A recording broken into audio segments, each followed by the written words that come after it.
जीवन में परेशानियां कभी पूरी तरह से खत्म नहीं होती, क्योंकि वे समय के चक्र की तरह बदलती रहती हैं।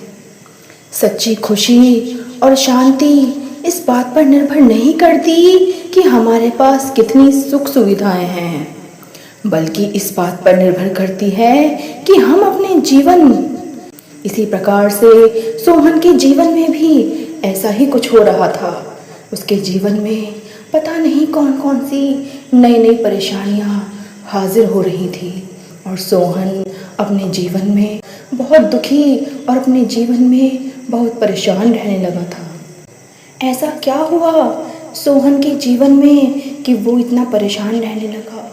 उसके जीवन में ऐसी क्या बात हो गई, उसके परिवार में ऐसी क्या अनबन हो गई कि सोहन का दिल, सोहन की जिंदगी पूरी परेशान रहने लगी।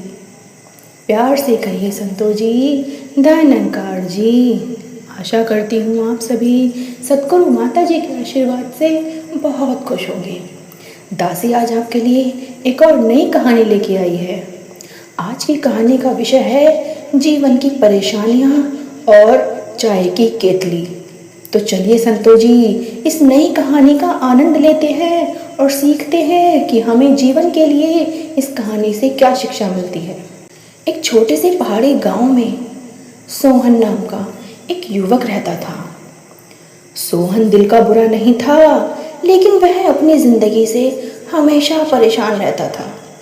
उसे लगता था कि दुनिया की सारी मुसीबतें सिर्फ उसी के जीवन में आ गई हैं। कभी नौकरी की चिंता, तो कभी परिवार में अनबन, तो कभी सेहत की खराबी। वह हर समय इन्हीं परेशानियों के बारे में सोचकर उदास रहता था। गांव के लोग उसकी इस आदत से वाकिफ थे। एक दिन गांव के एक बुजुर्ग ने सोहन को सलाह दी कि बेटा सोहन, हमारे गांव के पास की पहाड़ी पर एक बौद्ध भिक्षु आए हुए हैं। वे बहुत ही ज्ञानी हैं और लोगों की बड़ी से बड़ी समस्याओं का समाधान पल भर में कर देते हैं। तुम्हें अपनी परेशानी को लेकर एक बार उनके पास जरूर जाना चाहिए। तो संतो जी, सोहन को बुजुर्ग की बात सही लगी। अगले ही दिन सुबह सुबह वह पहाड़ी की ओर चल पड़ा। रास्ते भर वह यही सोचता रहा कि महात्मा जी के पास जाते ही वह अपनी सारी दुखों की पोटली उनके सामने खोल देगा और उनसे कोई ऐसा जादुई मंत्र मांगेगा जिससे उसके सारे जीवन की सारी परेशानियां एक झटके में खत्म हो जाएगी। संतो जी, 2 घंटे की चढ़ाई करने के बाद सोहन महात्मा जी की कुटिया पर जा पहुंचा। वहां का माहौल बेहद शांत और खुशनुमा था। चारों तरफ हरी भरी वादियां और पक्षियों की चहचहाट थी। महात्मा की कुटिया के बाहर एक चटाई पर बैठे हुए ध्यान में मग्न थे। सोहन चुपचाप एक कोने में जाकर बैठ गया और उनके आंखें खोलने का इंतजार करने लगा। कुछ देर बाद जब महात्मा जी ने अपनी आंखें खोली तो उन्होंने सोहन के चेहरे पर छाई मायूसी को तुरंत भांप लिया और महात्मा जी ने मुस्कुराते हुए पूछा, पुत्र, तुम बहुत दूर से आए लगते हो। तुम्हारे चेहरे की यह चिंता बताती है कि तुम्हारे मन में कोई बहुत बड़ा तूफान चल रहा है। बताओ बेटा, बताओ, मैं तुम्हारी क्या मदद कर सकता हूँ?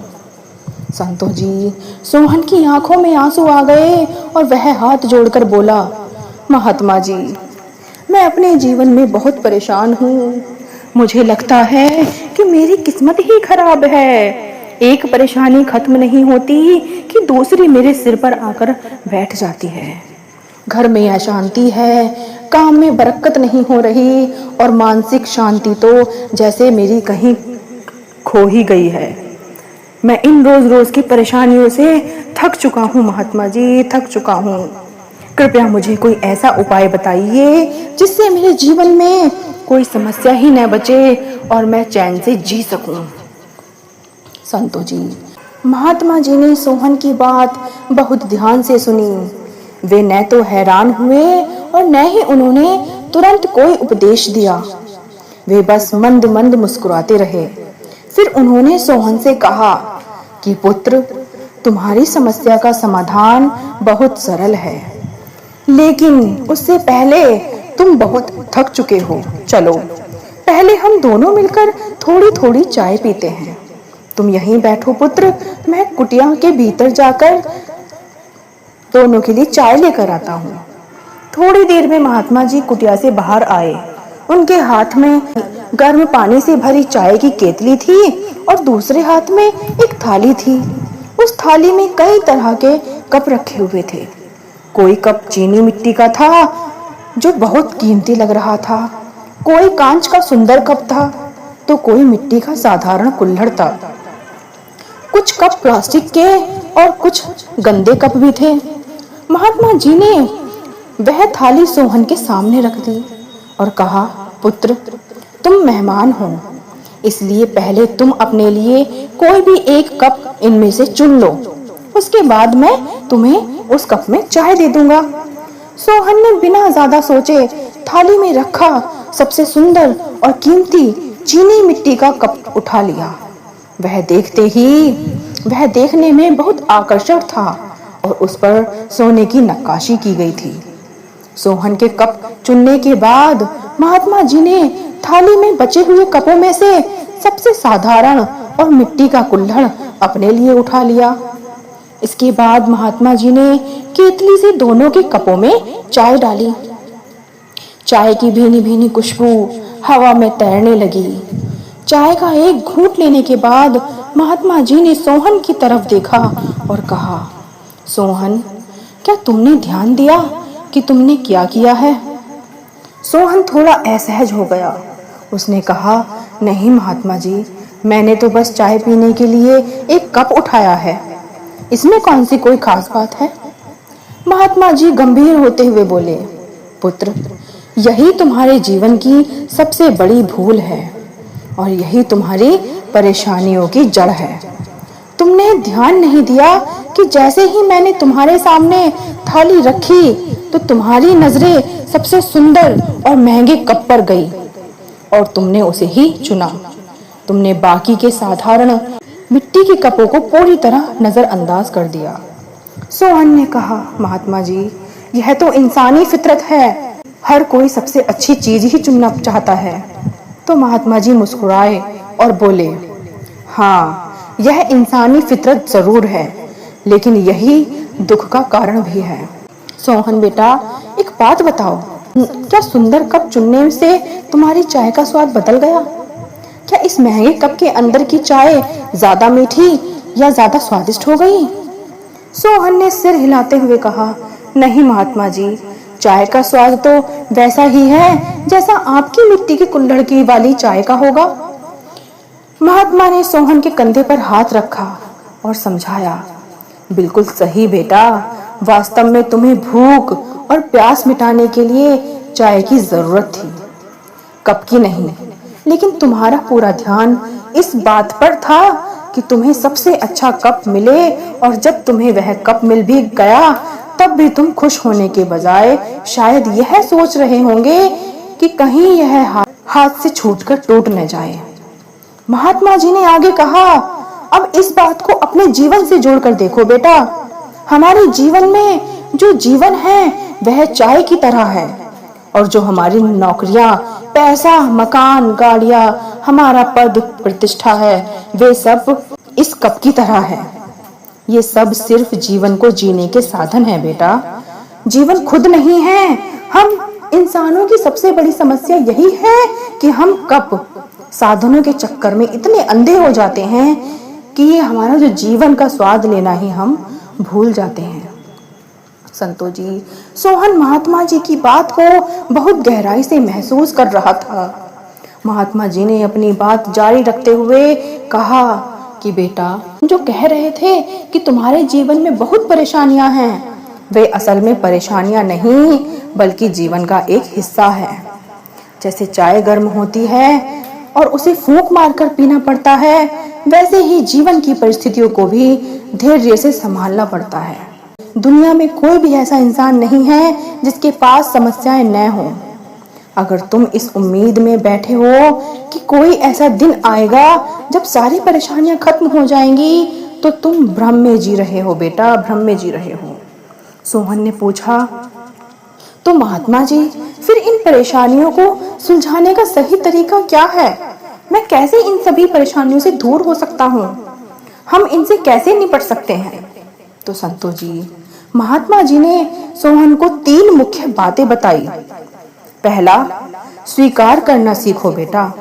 सबसे पहले यह स्वीकार करो कि समस्याएं जीवन का नियम है।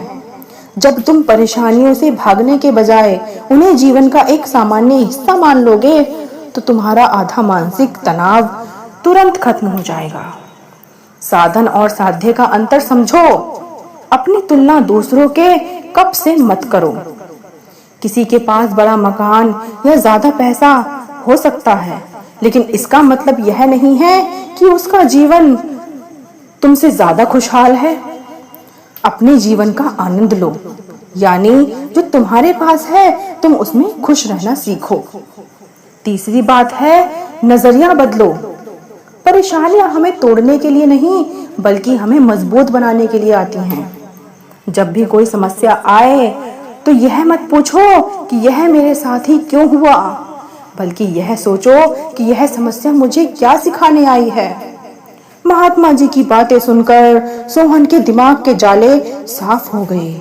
उसे समझ आ गया कि वह अब तक बाहरी चीजों और काल्पनिक चिंताओं के पीछे भागकर अपने आज के सुकून को बर्बाद कर रहा था। उसने महात्मा जी के पैर छुए और ठंडी हो रही चाय का आखिरी घूंट बड़े आनंद से लिया और एक शांत और मजबूत मन के साथ अपने गांव में वापस लौट आया। ये कहानी हमें यही सिखाती है कि जीवन में परेशानियां कभी पूरी तरह खत्म नहीं होंगी, क्योंकि वे समय के चक्र की तरह होती हैं। क्योंकि हमारे जीवन में सुख भी आता है, तो सुख के बाद दुख भी आना बहुत जरूरी है।